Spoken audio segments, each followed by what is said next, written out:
Mr. Urrutia here, and we're going to look at Lesson 1 Summary. What is a scaled copy? Let's look at some examples. Okay, the second and third drawings are both scaled copies of the original. Why? What we did today is we saw what a scaled copy of a figure is.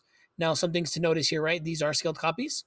The figures look the same, but they look like they're a different size. That's what happens when you have a scaled copy. You're multiplying all the sides of the figure by the same factor, and then the figure looks pretty much exactly the same, but just a different size. It can be the same size too. Now here, in the second set, we have the second and third drawings are not scaled copies of the original one.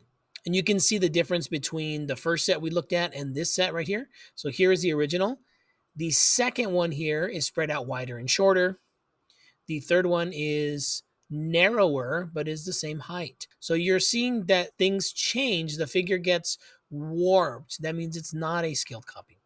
Okay, here is our vocabulary term. A scaled copy is a copy of a figure where every length of the original figure is multiplied by the same number. For example, triangle DEF is a scaled copy of triangle ABC. Each side length on triangle ABC is multiplied by 1.5 to get the corresponding side length on triangle DEF. So if you take 6 times 1.5, you get 9. It makes it a scaled copy. If you take 4 times 1.5, you get 6. The last side, if you do 5 times 1.5, you get 7.5. Notice how the figures look like.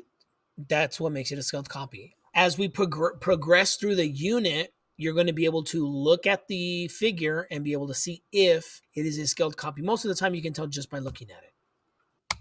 Thank you, ladies and gentlemen.